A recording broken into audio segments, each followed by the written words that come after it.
lahat po ng nandito at sa lahat ng nanonood sa atin live. Magandang binabagyong pagpapala po sa ating lahat. Amen po ba? Praise the Lord. Alam niyo po, napakaganda ng ating topic. Ang ating pong team is all about unveiling the truth. Kaya talaga pong ilalantad natin talaga yung katotohanan. Amen po ba? Handa po ba kayo magkalantara na? Amen. Alam niyo po, napakasarap pag-aralan yung katotohanan. Amen po ba? And based on the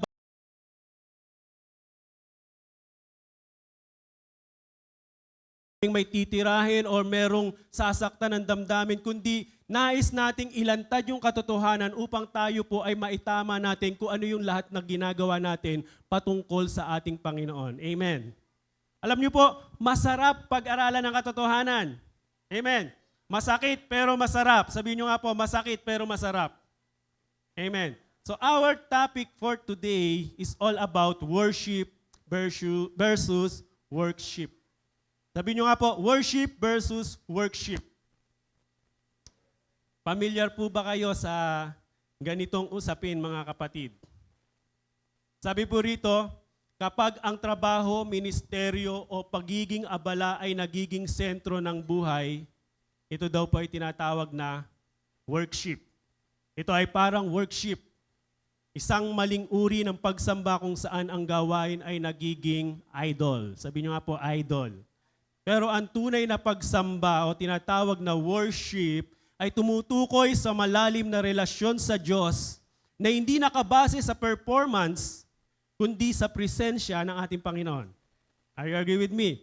Kaya kanina po sa pag-worship pa lang natin, di ba, alam na natin sa sarili natin, totoo ba yung pag-worship natin o ginagawa lang natin to dahil parang obligasyon na? Naunawaan po ba? Or meron tayong kailangan? Ito po ay nagbibigay buhay, nagpapalakas at nagpapalalim ng ating pananampalataya kapag ka nag-worship tayo. Amen po ba? Worship means relasyon. Pahinga. Sabi nyo nga po, pahinga. Pahinga sa presensya at pag-ibig ng ating Panginoong Diyos. Ngunit ang worship po, ito po ay parang religious lang. Relihiyon. Kaya nga minsan, madalas pagod tayo. Nanawaan po. Pagod tayo kasi based on performance. Kaya pressure yung paggawa natin sa paglilingkod natin sa ating Panginoon. Wala sa puso. Nanawaan po. Kaya pagod. Kaya nga po pag-aaralan natin in Psalm chapter 127 verse 1, sabi rito, unless the Lord builds the house, the builders labor in vain. Amen.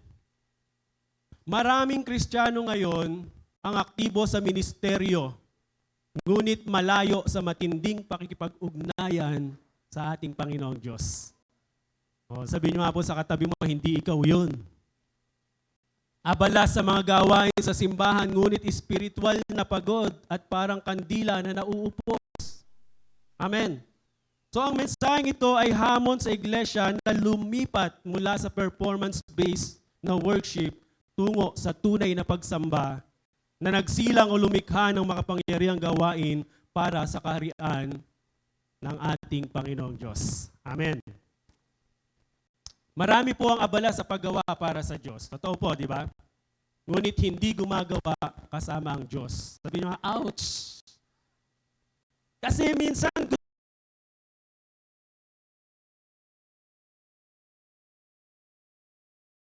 natin namamalayan, wala na pala si Lord sa paggawa natin. Naging worship ang kanilang ministry kaysa worship. Kaya nga po, ito po ay nagpapaalala na hindi mo kailangang patunayan ang sarili mo sa pamamagitan ng pagod. Amen? Kailangan mong manatili sa presensya ng Diyos at hayaang siya ang magtayo sa iyo. Amen. Hayaan natin ang Diyos.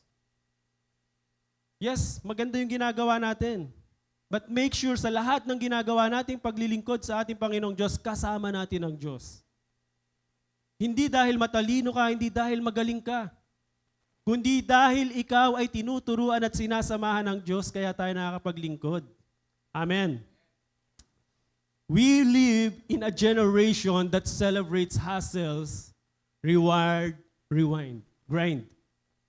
Amen? Madalas sa henerasyon po natin, ipinagdiriwang natin yung pagkaabala sa trabaho natin. Di ba?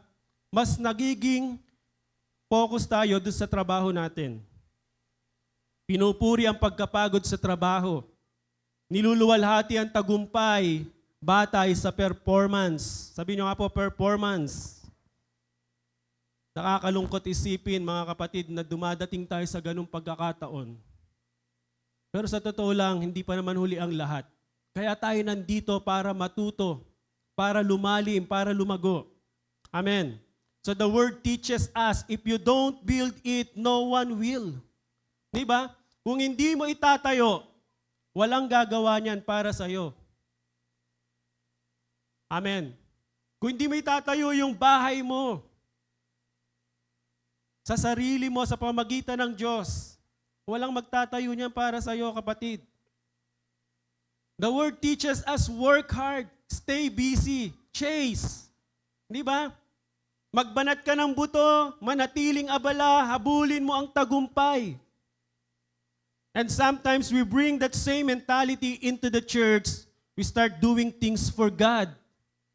Singing, serving, leading, posting, organizing, but we stop doing things with God. Amen. We stop doing things with God. Gumagawa tayo para sa Diyos, pero hindi na tayo gumagawa kasama ang Diyos, brothers and sisters. Naunawaan po ba? Napagod na sa gawain, ngunit malayo pa rin sa presensya ng ating Panginoong Diyos. Are you agree with me? Parang ayaw niyo ah. Introduction pa lang po ito. Hello. We build ministries, programs, and platforms, and then wonder why. Diba? Pagkatapos ay nagtatanong tayo kung bakit tayo pagod sa lahat ng ginagawa natin. Nauupos tayo o tuyong-tuyo inside. Tuyong-tuyo yung ating spirit. Abala sa gawain pero tigang ang puso. Maraming pagkilos pero kaunti ang presensya. We need intimacy over activity, brothers and sisters. Amen po ba? Napagod sa pagtatayo kasi hindi kasama ang Diyos. Naunawaan po ba?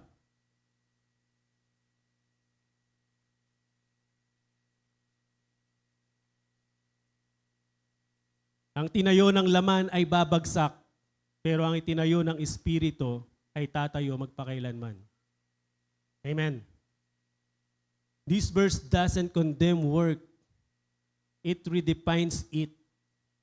It tells us that real work begins with worship. Amen po ba? That kingdom contribution cannot flow from the carnal ambition. Amen. Unless the Lord builds the house. Amen po ba? Parang nalilate yung ano natin. Hindi lahat ng paggawa ay banal. Tandaan po natin, brothers and sisters. Kung ito'y mula sa sariling hangarin at hindi sa presensya ng Diyos, ito'y magiging walang kabuluhan.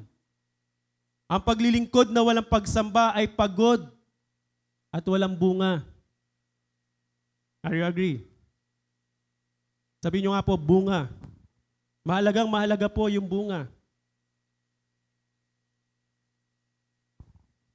Christianity, in this generation of Christianity, we face two types of Christians. Sabi nyo nga po, two types of Christians. So yan po yung pag-aaralan natin. Ano ba ang dalawang uri ng mga Kristiyanong ito? Before po tayo magsimula, hindi pa tayo nagsisimula pala, no? Before po tayo magsimula, inaanyaya ko po ang lahat na yumuko. Tayo po ay manalangin. Hallelujah. Father God, maraming salamat po, Panginoon, for this wonderful and powerful message, Panginoon, na pinagkatiwala mo sa amin, O God. Salamat po sa umagang ito. Salamat sa bagyo, Panginoon, dahil sa pamamagitan nito, Panginoon. Patuloy mo, Panginoong, inilalabas ang aming pananampalataya sa iyo. Na hindi hadlang, Panginoon, yung bagyo, hindi hadlang, Panginoon, yung lahat ng mga suliranin at pagsubok sa mundong ito upang kami po ay makapagpuri sa iyo. Salamat po, Panginoon, dahil patuloy na sinasamahan mo ang bawat isa. Kaya sa umagang ito, Panginoon, we welcome you, Holy Spirit. Gabayan mo ang bawat isa. Katagpuin mo yung bawat isa. Kausapin mo, Panginoon, ang bawat isa sa amin. Ibukas mo, Panginoon, yung aming puso, yung aming isipan, yung aming spiritual na pandinig, Panginoon. And Lord, matuto kami sa mensaheng pinagkatiwala mo sa amin sa umagang ito. Father God, ikaw yung manguna. Banal na Espiritu, ikaw yung mangusap sa amin. And I pray, Lord, patuloy niyo po akong pahayagan ng mga sariwang revelasyon na nagmumula sa iyo, na siyang magbibigay sa amin, Panginoon, ng nourishment sa aming spiritual na buhay, Panginoon. Maraming salamat po, Ama. Sa inyo po namin pinagkakatiwala ang gawain mong ito. Sa iyo ang papurit pagsamba sa pangalan ni Jesus. Amen and amen. Palakpakan po natin si Lord. Hallelujah. Sabi po rito, consumer Christian means view faith primarily as a means of receiving. Sabihin nyo nga po, receiving. Tinitingnan ang pananampalataya bilang paraan upang tumanggap mula sa Diyos. Ito po yung mga consumer Christian na pumupunta sa simbahan kasi merong inaasahan. Tama po ba? Ngunit kadalasan ay pinababayaan ng panawagan na isabuhay ang kanilang pananampalataya sa pamamagitan ng paglilingkod at sakripisyo. Amen. Contributor Christians. Sabi po rito, understand that their relationship with God is about giving, both to God in worship and to others in service, advancing God's kingdom in practical ways. Amen? So dito po naunawaan na ang kanilang relasyon sa Diyos ay hindi lang tungkol sa pagtanggap, kundi higit sa lahat ay pagbibigay. Sabi nyo nga po, pagbibigay. Pagbibigay ng papuri sa Diyos sa pamamagitan ng pagsamba at pagbibigay ng sarili sa kapwa sa paglilingkod bilang praktikal na bahagi ng pagtataguyod ng kaharian ng Diyos. Amen. So ang consumer Christians ay laging tanong ng tanong. Amen. Tanong ng tanong yan. Anong makukuha ko?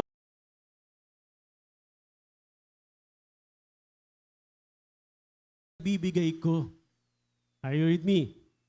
Lord, ano yung maibibigay ko? Di ba? Kasi wala ka namang ibibigay kung wala kang tinanggap. Bago ka pa pumunta rito, pinagpala ka na ng Diyos. Amen. Consumer Christians, pag-aaralan po natin to versus contributor Christians. A consumer Christian, sabi po rito, nakatuon sa kung ano ang makukuha nila mula sa Diyos. Ang contributor Christians nakatuon sa kung ano ang maibibigay nila sa Diyos at sa kapwa. Naiisip na ba natin kung sino tayo doon? Amen. Kayo lang po nakakaalam nun. Amen. Ang pananampalataya, ito consumer Christians, ang pananampalataya ay tungkol sa pagtanggap ng pagpapala, kaginhawaan at seguridad. And that's consumer Christians. Contributor Christians, sabi po, ang pananampalataya ay tungkol sa paglilingkod at pamumuhay ayon sa kalooban ng ating Panginoong Diyos. Amen. Consumer Christians, ang biyaya ay kadalasang tinitingnan bilang lisensya upang magkasala kung saan ang kapatawaran ay inaabuso. Naunawaan po ba? Contributor Christians, ang biyaya o grace ay nakikitang kapangyarihan upang mamuhay ng may pagbabago at magtagumpay laban sa kasalanan. Dapat ganun tayo. Amen.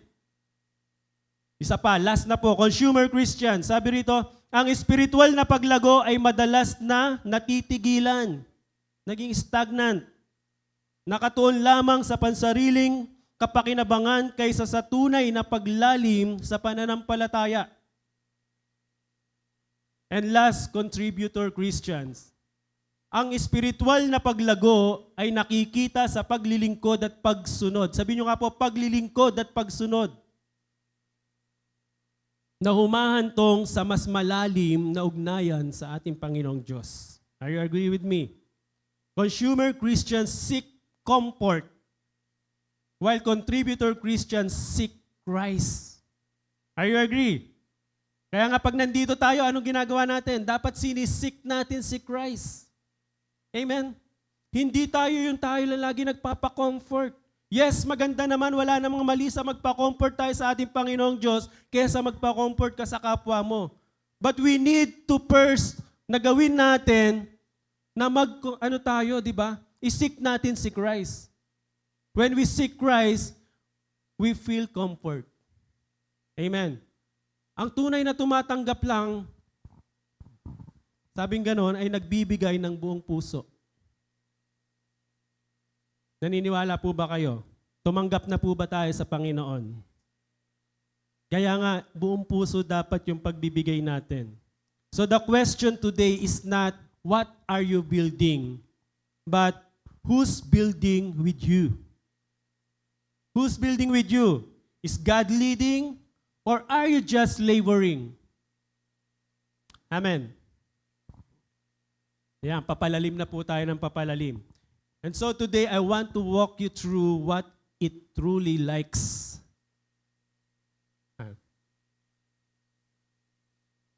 Parang nalilate yata yung ano natin. Ay, tama ba? Okay. It looks like to truly.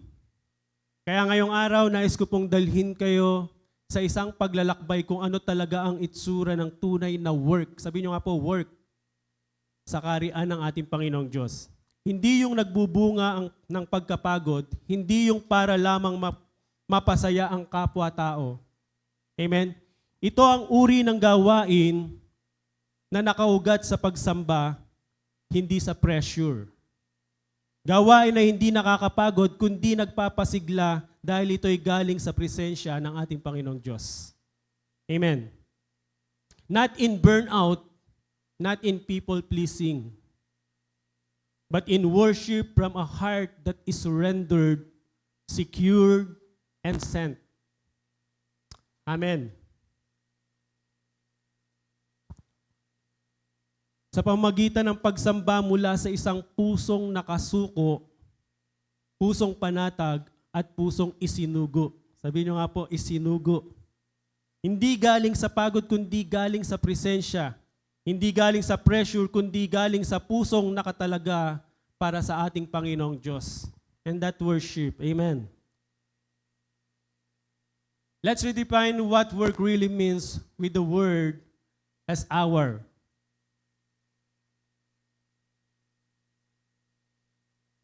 Pag-usapan po natin yung work. Sabi nyo nga po, work. Gamit po ang salita ng Diyos bilang ating plano at batayan, hindi lang basta trabaho kundi gawain na may layunin, direksyon at pagpapala mula sa Diyos. So we don't need to stop working, we need to redefine our work. Amen. God doesn't need burnout workers. He's calling for worshipers who work from overflow. Hindi po natin kailangang itigil, mga kapatid, ang paggawa. Ang kailangan natin ay baguhin ang kahulugan ng ating paggawa. Naunawaan? Hindi kailangan ng Diyos ang mga manggagawang nauupos at napapagod o pagod na pagod.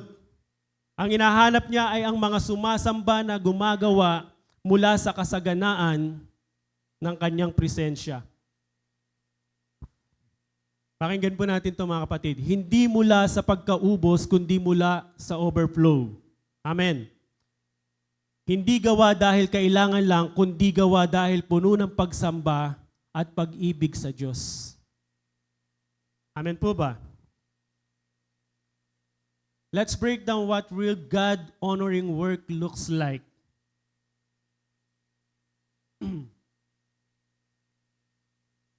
Worship. Number 1 po is worship comes first. Sabi niyo nga po, worship comes first. Bago ang paggawa, bago ang paglilingkod, bago ang anumang gawain, pagsamba muna. Amen. Kaya nga mahalagang mahalaga, our first service is a volunteer service, brothers and sisters. Kaya nga mahalaga po sa ating lahat, dapat umuupo muna tayo. Tayo muna. Amen? Nagwo-worship muna tayo bago tayo mag-work. Bago tayo makapaglingkod sa Lord. Bakit po? Kasi hindi po tayo makapagbibigay ng masustansyang salita ng Diyos kung wala tayong narinig. Kung wala tayong natutunan muna. Amen? Hindi tayo tinawag para unang maging manggagawa. Parang pastor, mali yata ah. Di ba? Tandaan po natin mga kapatid, tinawag tayong maging mga mananamba muna. Amen. Bago tayo maging manggagawa. Manambahan muna tayo. Kagaya ngayon. Di ba? Kahit bumabagyo, nandito tayo. Kasi handa tayo maglingkod. Amen. Mula sa tunay na pagsamba, dumadaloy ang tamang paggawa. Tandaan po natin yon. Love the Lord your God with all your heart, with all your soul, and with all your mind. Amen. Bago ang gawain mo, sinasabi, mauna muna na mahalin mo ang Diyos. Amen. Unahin muna natin si Lord sa lahat ng ating ginagawa. Before you serve, you sit. Amen. Upo ka muna, kapatid, bago ka maglingkod. Bago ang gawain, kailangan muna ng panahon sa paanan ng ating Panginoong Yesus. Tulad po ni Maria, in Luke chapter 10 verse 39, umupo muna siya sa paanan ng Panginoon at nakinig sa kanyang salita bago ang anumang paglilingkod. Amen. Pinili ni Maria na ang mas mabuting bahagi at ito'y hindi aalisin sa kanya. Kaya nga, kapag yung inuuna natin yung pinakamabuti, inuuna natin ang Panginoon, hindi po yan aalisin ng Diyos sa atin. Diba? Kaya nga in Luke 10:42, ang tunay na paglilingkod ay bunga ng pakikinig at pananatili sa presensya ng ating Panginoong Diyos. Amen. Mary sat at the Lord's feet. Martha was distracted by much serving. Amen. Martha was doing something good, but she was missing something. Amen. Si Martha po ay gumagawa naman ng mabuti. Tama naman yung ginagawa niya. Pero may mas dakilang bagay siyang hindi napansin. Nakagaya ng ginawa ni Mary. Hindi siya pinagalitan ni Jesus dahil siya'y naglilingkod. Nakinig po ha, hindi po siya pinagalitan ni Jesus dahil siya'y naglilingkod, kundi itinuwid siya dahil siya'y gumagawa ng hindi muna nananatili sa ating Panginoong Diyos. Amen. Ang paglilingkod po ay mahalaga, pero ang pagiging malapit sa Panginoon ay mas mahalaga. Amen. Hindi sapat ang gawa kung wala ang ugnayan sa ating Panginoong Yesus. Kaya nga sabi ni Jesus, di ba? Ang sabi niya rito, Martha, Martha, nababalisa ka at nababagabag sa maraming bagay. Ngunit iisa lamang ang kinakailangan. Di ba? Ang puso muna bago ang gawain. Yun ang sinabi ng ating Panginoong Yesus kay Martha. Ang presensya muna bago ang performance. Are you agree with me? Si Lord po may sabi nun, hindi ako. Amen? True worshipers will worship in spirit and in truth. Amen. The Father seeks such. Diba?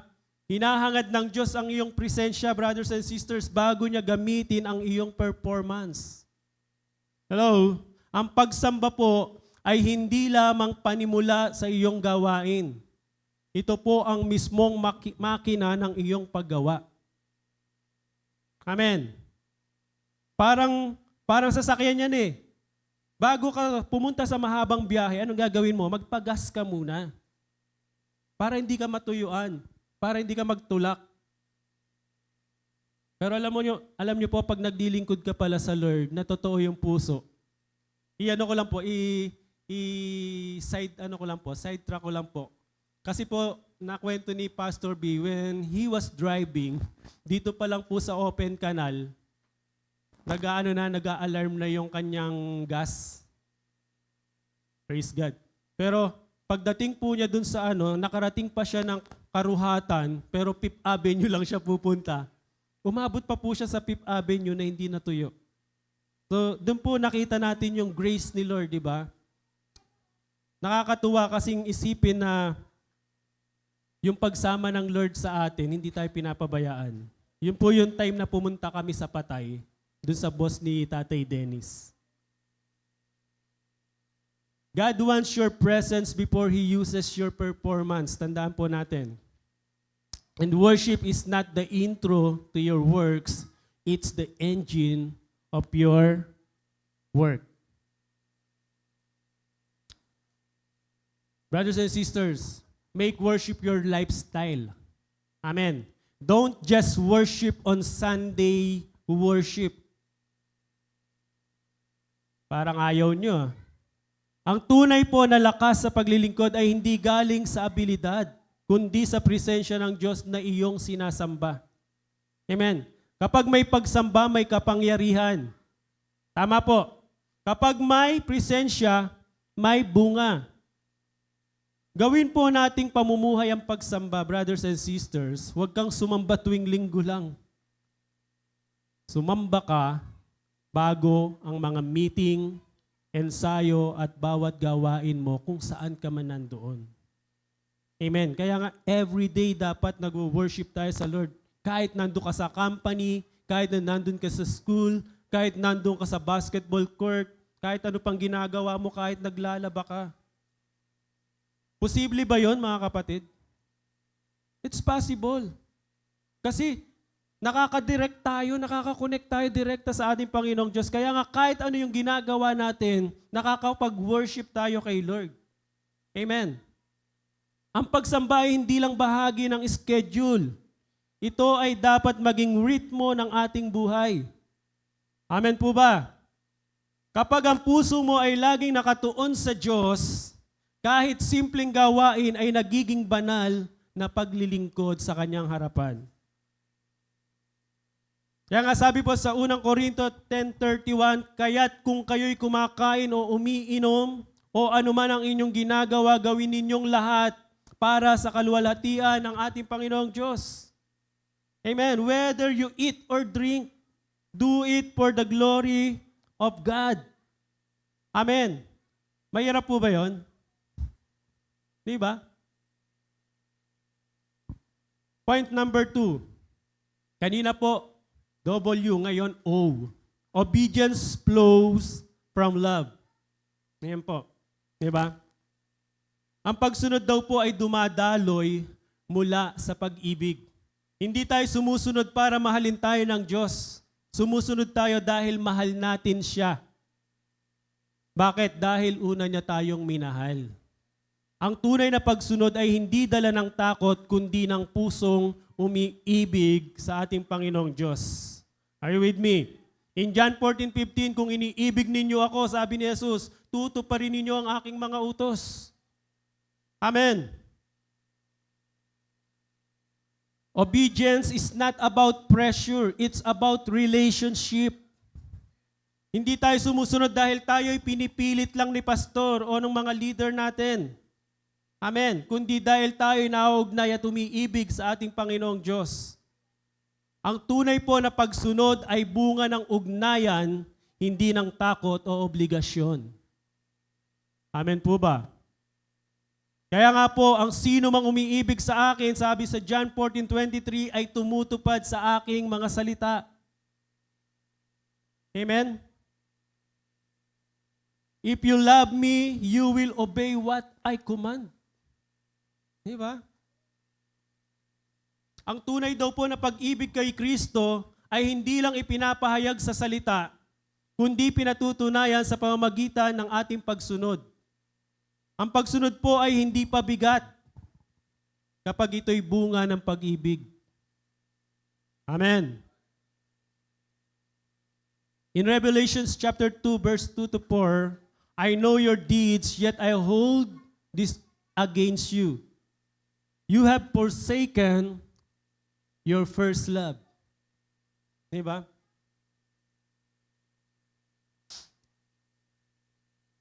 The Ephesian church was serving hard, but Jesus said, sabi po diyan, you have forsaken, hindi yata kasama sa ano.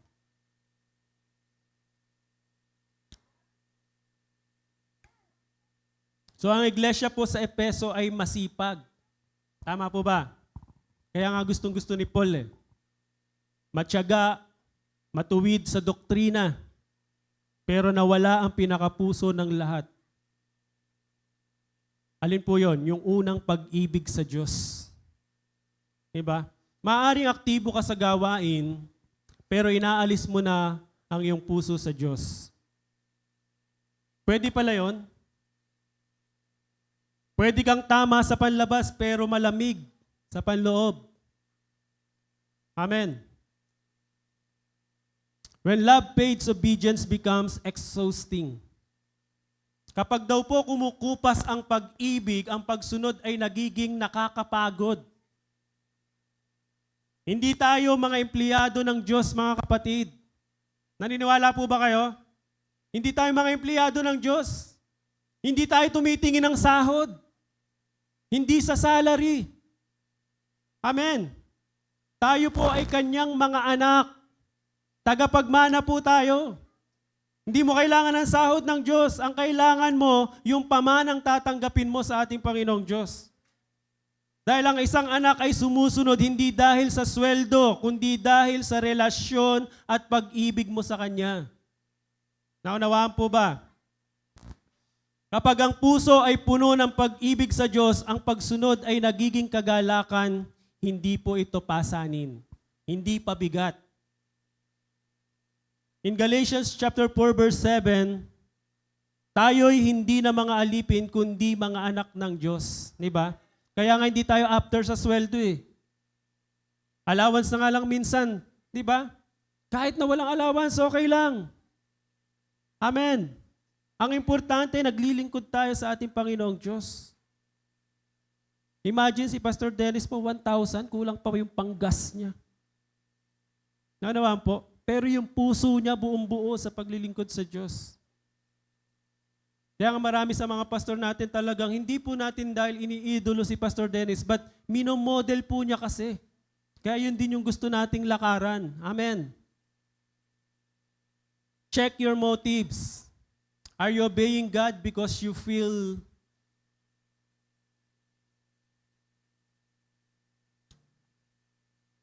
you feel what? Di ba? Suriin po natin yung ating motibo. Medyo bitin binibitin ko po talaga. Sumusunod ka ba sa Diyos dahil sa pakiramdam ng obligasyon lang? Amen. O dahil sa labis mong pagkaantig sa Kanyang pag-ibig? Minsan, madalas yung pagsunod natin, obligasyon ko kasi to. Ako kasi yung tinalagang leader dun eh. Kailangan kong pumunta kahit bumabagyo. Kailangan kong gawin to para maipakita ko naman yung pagiging leader ko. Tama ba? Naging obligasyon. Nawala na yung pag-ibig sa gawain. Tandaan po natin mga kapatid, ang pagsunod na mula sa obligasyon ay mabigat at nakakapagod. Kaya nga madalas umiinit na yung ulo natin. Hindi natin makontrol yung emotion. Amen? Pero ang pagsunod na mula sa pag-ibig ay magaan at masaya. Sabi niyo nga po, magaan at masaya. Bakit po? Sabi po sa Matthew 11:30, sapagkat ang aking pamatok ay madaling dalhin at magaan ang pasaning ibinibigay ko. Magaan naman talaga tayo lang yung nagpapabigat.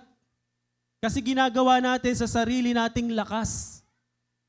Hindi natin sinusunod o sinasama ang Panginoong Diyos sa ating pagsunod. Amen. And number 3, rest places religious pressure. Ang kapahingahan po ang kapalit ng relihiyosong pressure sa ating buhay. Kaya nga, rest in the presence of the Lord. God didn't call you to hustle. He called you to abide. Amen. Hindi po tayo tinawag ng Diyos para magmadali at magpagod. Tinawag ka niya para manatili sa kanyang presensya. Ang buhay Kristiyano po ay hindi tungkol sa pagtakbo sa sariling lakas, kundi sa pananatili sa presensya ng ating Panginoong Diyos. Amen po ba? Sabi po, kapag ka nananatili ka, doon mo matatanggap ang tunay na lakas, kapayapaan at direksyon. Amen. Kaya yung mga naliligaw, mag-isip-isip tayo, tama ba yung ginagawa natin? Diba? John 15:4 sabi po, manatili kayo sa akin at ako'y mananatili sa inyo. Sapagkat kung hiwalay kayo sa akin, wala kayong magagawa. Amen po. Come to me. All who are weary, my yoke is easy, my burden is light, di ba? Pasanin ninyo ang aking pamatok, sabi gano'n, at matututo kayo sa akin, sapagkat ako'y maamo at mapagpakumbabang puso.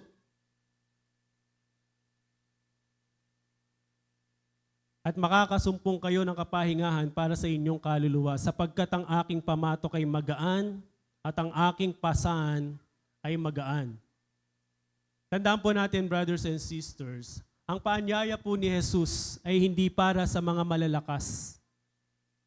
Are you agree? Kundi para sa mga pagod, sa mga nabibigatan at mga nauupos. Hindi niya tayo tinatawag para dalhin ang bigat ng relihiyon, kundi para manatili sa kanyang presensya at maranasan ang tunay na kapahingahan. Amen. Tandaan po natin, ang mundo ay napapagod, pero si Jesus po ay nagpapahinga. Tayo yon, yung mundo. Kaya lagi tayong pagod pero si Jesus nakapahinga na siya . Di ba?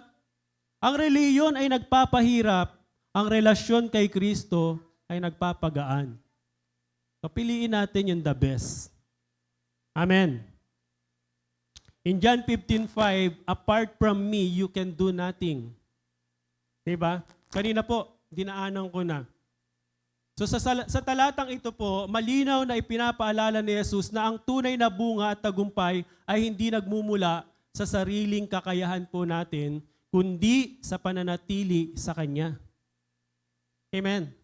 Imagine mo yung isang sanga na naputol, sa palagay niyo po magbubunga po yon. May magagawa pa po ba yon? Mananariwa pa ba siya? Uusbong pa ba siya? Hindi na, di ba? Hindi po sapat ang talento natin. Hindi sapat ang galing at sipag. Kaya nga minsan sinasabi, ay, graduate ako ng theology. Nakatapos ako ng hermeneutics. Yes, maganda naman. At importante yun sa buhay natin. Di ba? Pero kung wala si Kristo, ang lahat ay walang kabuluhan. Amen. Ang sanga ay hindi mabubuhay kung hiwalay sa puno. Ganoon din po tayo kung hiwalay tayo kay Kristo. Amen. Spiritual work without spiritual rest leads to spiritual burnout. Hindi po sapat na abala ka sa ministeryo, ang kailangan mo ring magpahinga sa presensya po ng ating Panginoong Diyos. Hello. Madalas po, pagod tayo kasi. Tandaan po natin, ang puso na laging gumagawa pero hindi nagpapahinga ay unti-unti rin pong nauupos. Diba? Nakakapagod. Kaya kailangan po natin magpahinga. Sabi po sa awit 62:1, sa Diyos lamang nananahimik ang aking kaluluwa. Sa Kanya nagmumula ang aking kaligtasan. Kaya nga, kapag tayo ay nagpapahinga, hindi po sinabing matulog ka. Di ba? Kasi sinasabi ay magpahinga ka sa presensya ng ating Panginoong Diyos. Dahil ang kaligtasan natin, ang kalakasan natin, ang Diyos po ang nagbibigay. Amen. Be still and know that I am God, sabi niya. Di ba? Isang paanyaya po mula sa Diyos na tumigil sandali sa lahat ng gawain. Yung kaba mo, di ba? at kaguluhan sa buhay mo upang muling maalala kung sino siya sa buhay natin. Makapangyarihan po at tapat. At ang Diyos po ay sapat na para sa atin. Amen. Kapag natututo tayong manahimik sa harapan ng ating Panginoong Diyos, doon po natin siya tunay na nakikita o nakikilala. Ang katahimikan po sa presensya ng Diyos ay hindi po pag-aaksaya ng oras. Ito po ang pinakamatibay na sandigan ng ating pananampalataya. Kaya nga, kanina, kung napansin nyo, ano sinabi ni LJ? Turn off your cellphone para hindi po tayo ma-distract. Nakapokus tayo dapat doon sa salita ng ating Panginoong Diyos para yung presensya ng Panginoong Diyos, ramdam na ramdam natin, ito yung nagsusustain sa atin ng kalakasan, nire-restore niya tayo. Amen po ba? Rest is not weakness, it's worship. Ang kapahingahan po ay hindi kahinaan, ito po ay pagsamba. Kapag nagpapahinga ka sa presensya ng Diyos, hindi ka tumitigil sa paglilingkod. Amen. Minsan kasi kapag sinabi magpahinga ka naman, pastor, ang ginawa, natulog na lang si pastor. Hindi po yun eh. Di ba? Hindi ibig sabihin, tumigil tayo. Pinapakita mo na siya ang pinagmumula ng lahat. Dapat yun tayo eh. Amen. Ang tunay na pagsamba ay hindi lang nasa ginagawa mo para sa Diyos, kundi sa pagtitiwala mong sapat na siya, kahit ikaw, ay nagpapahinga rin. Diba? Sapat siya. Kaya nga kailangan natin magpahinga eh. Kagaya ng ginagawa natin ngayon. Nagpapahinga tayo sa presensya ng ating Panginoong Diyos. Isaiah 30 verse 15, sa pagbabalik loob at kapahingahan, kayo maliligtas sa katahimikan at pagtitiwala, matatagpuan ang iyong lakas. Diba? Kaya nga dapat lagi tayo nagtitiwala lang sa ating Panginoong Diyos. Nagpapahinga tayo sa Kanyang presensya. Nagtitiwala tayo upang matagpuan natin at maibalik yung kalakasang nawala sa atin. Amen. When you stop working in your own strength, God starts working in you or through you. Sa Tagalog po, kapag tumitigil ka sa paggawa gamit ang sarili mong lakas, doon magsisimulang kumilos ang Diyos sa pamamagitan mo. Amen. Ang pagtatapos po ng iyong sariling kakayanan ay simula ng kapangyarihan ng Diyos. Parang ayaw nyo ah. Ulitin ko po, ang pagtatapos ng iyong sariling kakayanan ay simula ng kapangyarihan ng Diyos. Kasi minsan, kaya hindi po gumagalaw ang Diyos sa atin kasi sinasabi natin, kaya ko to. Nawala na yung tiwala natin, nawala na yung pagtitiwala o depende natin sa ating Panginoong Diyos. Nakadepende na lang tayo sa galing natin at sa talino natin. Doon sa kaalaman natin. Amen? Hindi mo kailangang ipilit. Hayaan mo ang Diyos ang kumilos sa Kanyang paraan at oras. Are you agree with me? Sabi po ni Zechariah 4:6, hindi sa pamamagitan ng lakas o kapangyarihan, kundi sa pamamagitan ng aking espiritu. Sabi po yan ng ating Panginoon. Amen. Kaya hindi sa atin eh. Ang laki na ng Bible study ko. Ang laguna ng gawain ko doon. Hindi po ganon. Pinapalago ni Lord yun. Kasi gawain ni Lord yun. Tandaan po natin, instrumento lang tayo. Hindi atin yon. Kaya nga dito po sa gawain natin, walang ownership. Amen? Puro obedience lang tayo dito. Obedience with love. Schedule silence and solitude cancels some activities that are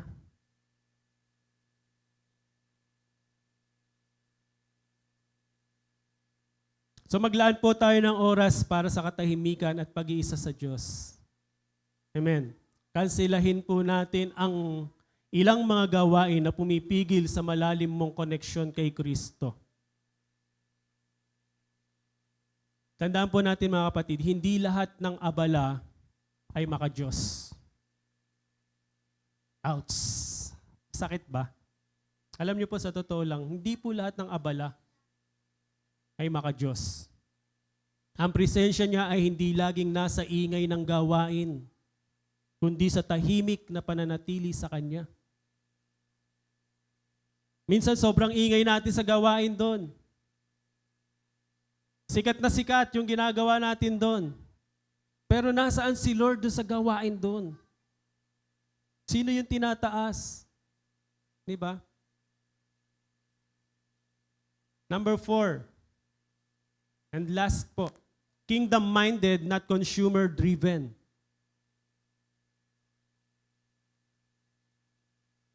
Dapat po lagi tayo nakaharap dun sa kaharian ng ating Panginoong Diyos. Hindi tayo nakasentro sa ating sarili. Amen. Lahat ng gawain na ginagawa natin, dapat ginagawa natin yon para sa Panginoon. Amen. Dahil ang tunay na Kristiyano ay hindi nagtatanong ng ano ang makukuha ko, kundi anong maibibigay ko para sa kaharian ng ating Panginoong Diyos. Di ba? Kaya nga po sabi sa Matthew 6:33, di ba? Ngunit hanapin muna ninyo ang kaharian ng Diyos at ang kanyang katwiran, at ang lahat ng bagay na ito ay idaragdag sa inyo. Pag sinabing idaragdag, meron ka na. Binigyan ka na. Dadagdagan ka na lang. Amen. We're not here to consume God's presence like a product. Di ba? Hindi po tayo tinawag para lang tumanggap, kundi para magdala rin. Are you agree? Hindi para lang maramdaman ng Diyos, kundi upang siya'y maipahayag din natin sa iba. Kaya nga sa pag-upo natin dito, kung hindi tayo nakinig, ano yung ipapahayag natin sa iba? Di ba? In 1 Corinthians chapter 3 verse 16, hindi ba ninyo alam na kayo'y templo ng Diyos at ang Espiritu ng Diyos ay nananahan sa inyo? Di ba? In Romans 12:1, kaya nga mga kapatid, isinasamo ko sa inyo alang-alang sa mga kahabagan ng Diyos na inyong ihandog ang inyong mga katawan bilang isang haing buhay, banal at kalugod-lugod sa Diyos. Ito ang iyong espiritual na pagsamba. Ang tunay daw po na pagsamba ay hindi lamang kanta. Ito ay kabuang pagbibigay ng ating buhay sa Diyos araw-araw. Minsan nakala natin pag kumakanta tayo, nag-worship na tayo. Tama naman. The problem is, nasaan yung puso mo, nasaan yung isip mo habang nagpupuri ka. Amen. Hindi lang ito nangyayari sa altar tuwing linggo, brothers and sisters, kundi sa ating paglakad, sa ating paggawa, at sa pagsunod natin sa araw-araw, dapat nag-worship tayo. Amen. In John 12, chapter 3, at in John chapter 12, verse 3, Mary poured expensive perfume on Jesus' feet. She was not a consumer. Ano po siya? She is a contributor. Amen? Hindi si Maria ang isang consumer na naghihintay tumanggap. Isa siyang contributor na buong pusong nagbigay. Imagine po, napakamahal po nung pabango na ibinuhos niya sa paanan ng ating Panginoong Diyos. Amen? Ang kanyang pagsamba po ay may halaga. Hindi tira-tira. Sabi niyo nga po, hindi tira-tira. Minsan, inuna pa yung basketball, inuna pa yung pamamasyal sa mall, inuna pa yung pagsa-celebrate ng birthday, bago magsimba, bago mag-worship. Naunawaan po? Paano pag inuna natin yun? Anong tawag doon? Pag umattend ka na lang ng 4th service o 3rd service, ano tawag doon? Di ba? Yes, mahalaga naman din na maka-attend tayo, pero ang importante, dapat sinisik muna natin si Lord bago yung anumang bagay na ginagawa natin. Inuuna muna nating unahin si Lord sa buhay natin. Amen? Hindi po dapat tira-tira yung para sa Lord, kundi ang pinakamahal. Di ba? Tandaan po natin, ibinigay niya ang lahat sa paanan ni Jesus bilang isang matinding pagpapahayag ng pagmamahal at pagsamba. Grabe po yung ginawa ni Mary. Di ba? Kaya nga, nirebuke ni Jesus si hindi naman niya kinondem si Martha, kundi nirebuke niya. Gusto ni Jesus ituwid ni Martha yung ginagawa niyang paglilingkod. Hindi sa pagkaabala. Amen? Kundi yung pagpapahinga sa presensya ni Jesus. Amen. Philippians chapter 2 verse 3 and 5. Sabi ganoon, do nothing out of selfish ambition. Have the same mindset as Christ. Huwag kayong gumawa ng anuman dahil sa makasariling hangarin o pagmamapuri. Sa halip, sa pagpapakumbaba, ay ituring ninyong higit sa iba o higit ang iba kaysa sa inyong sarili. Amen. Huwag lang ang inyong sariling kapakanan ang inyong isipin, kundi ang kapakanan din po ng iba. Magkaroon kayo ng kaisipan na tulad ng kay Kristo Jesus. So hindi po tayo tinawag ng Diyos para maglingkod batay sa pansariling ambisyon lamang po natin. O upang mapansin lang tayo. Amen po ba? Ang tunay po na paglilingkod ay may ugat sa kababaang loob. May malasakit. Gaya po ng halimbawa ni Kristo na nagpakumbaba at naglingkod sa atin. At nagbigay ng kanyang sariling buhay para sa ating lahat. Amen. Palakpakan po natin si Lord. Hallelujah. Too many Christians ask, what can I get? True worshipers. Diba? Marami po talaga sa mga Kristiyano ang laging nagtatanong, ano ang mapapala ko? Ngunit ang tunay po na mananamba ay nagtatanong, ano ang maiaambag ko? Diba? Ano nga ba? Brothers and sisters, ang pagsamba ay hindi tungkol sa pagtanggap lamang, kundi ang pagsamba ay tungkol din po sa pagbibigay. Pagbibigay ng oras, pagbibigay ng talento kung anong meron tayo, pagbibigay ng ating puso sa gawain at sa ating Panginoong Diyos, pagbibigay ng ating buhay para sa Diyos. Amen. Consumers critic and contributors carry. Ang mga consumer ay laging pumupuna. Sabi mo, huwag kang palapuna. Ang mga contributor ay laging tumutulong at nagdadala po. Diba? May bit-bit po ba tayo ngayon? Hallelujah. Ang tunay po na lingkod ay hindi lang nakaupo at tumitingin sa pagkukulang ng iba. Sila'y kumikilos, sila po ay naglilingkod at nagdadala ng solusyon sa loob ng katawan ni Kristo. Dito po sa simbahan. Amen. Nagdadala ng solusyon, sabi, sa loob ni Kristo. Sa atin po yun dapat lahat. Nakapagbibigay tayo ng solusyon doon sa mga tao nakangailanganan. Doon sa mga may problema. Pero kung hindi tayo nakinig, kung hindi tayo umupo dito, ano yung maibibigay natin? Ano yung maibabahagi natin sa kapwa natin? Diba? Kaya mahalaga yung linggo. Mahalaga yung araw-araw na pagpupuri mo sa ating Panginoon. Dahil every time na tayo kumukonect sa Lord, ang Diyos laging nangungusap sa atin, ito anak yung gawin mo. Naunawaan po. Kaya mahalaga po yun. The church is not a buffet. It's a body. Grabe naman yan, pastor. Buffet ba? Diba? Hindi po tayo narito para pumili lang ng gusto natin at iwan ang iba. Amen. Minsan yung mga magagandang naririnig lang natin kasi yung gusto natin. Pero yung masasakit sa pandinig natin na kumukurot sa puso natin, iniiwan din natin. Dapat lahat binibitbit natin. Kagabi nga sabi ni Pastor B, kapag kado sa chop suey, hindi lang dapat pinipili yung sahog, dapat kinakain mo yung lahat ng gulay para nagbibigay sa'yo ng tamang sustansya. Amen? Tayo po ay bahagi ng isang katawan. May tungkulin, may papel, at may pananagutan sa isa't isa ayon sa disenyo ng ating Panginoong Diyos.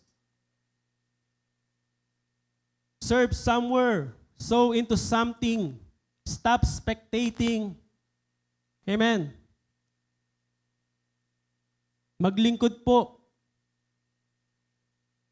Maglingkod ka sa isang lugar, maghasik ka sa isang layunin. Tigilan na ang panonood lang, simulan mo ng makibahagi. Diba? Hindi tayo tinawag para maging tagapanood lang sa simbahan, kundi maging aktibong bahagi ng gawain ng Diyos. Ang paglilingkod ay isang anyo ng pagsamba at pagpapakita ng ating pagmamahal sa Kanya at sa Kanyang katawan. Amen. Nalapit na po ako matapos. You weren't created for religious routines.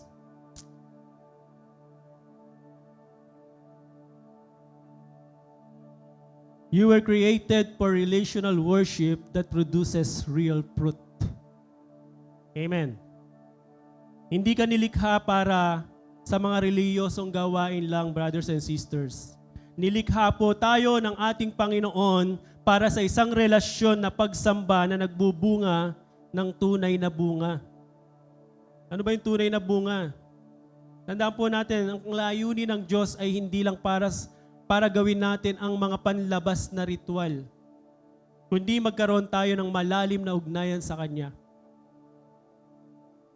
Mula sa ugnayang iyon, lalabas ang tunay na pagbabago, yung tunay na bunga, at buhay na may kabuluhan sa Kanyang kaharian.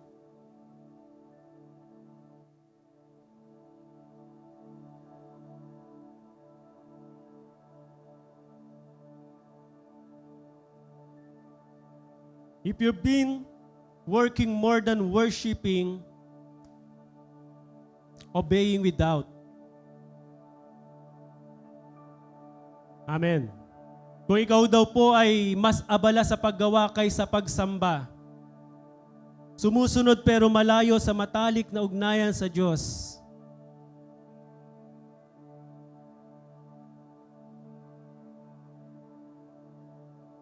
brothers and sisters, panahon na po para bumalik sa pundasyon. Amen. Ang relasyon sa Diyos ay hindi lang ang paglilingkod para sa Diyos. If you've been striving without rest,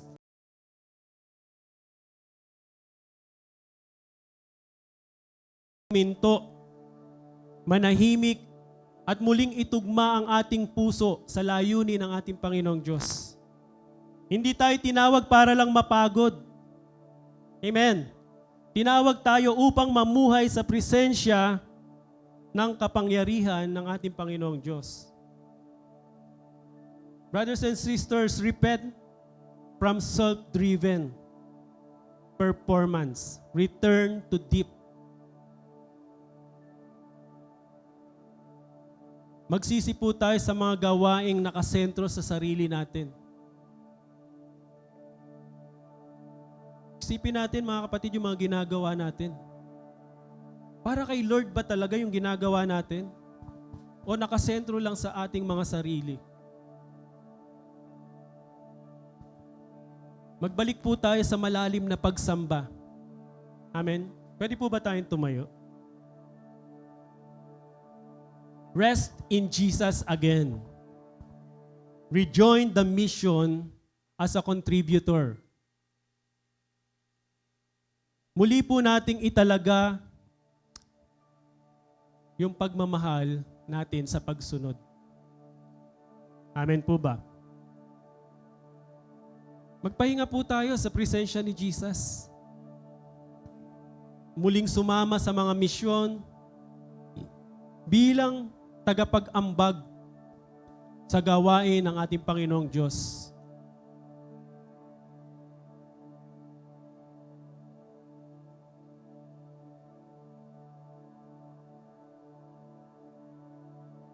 Brothers and sisters, napakalaga po nung paalala sa atin ng ating Panginoong Diyos na sa ating pananambahan, dapat po ang buhay natin, ang isip natin, ang puso natin laging nakasentro lamang sa ating Panginoong Diyos. Walang kwenta yung pagpapagod natin. Walang kwenta yung mga ginagawa natin. Walang kwenta yung paglilingkod natin kung nakatuon lamang sa ating sarili yung ginagawa natin. Kaya nga, brothers and sisters, importante na tama ang motibo ng bawat Kristiyanong mananampalataya na naglilingkod sa ating Panginoong Diyos. Importante yung motibo ng puso natin sa harapan ng ating Panginoon. Hindi importante kung gaano karami, kung gaano kalaki na yung gawaing napapalago mo. Ang importante sa ating Panginoong Diyos, kung paano mo ginagawa yung gawain kasama siya. Amen?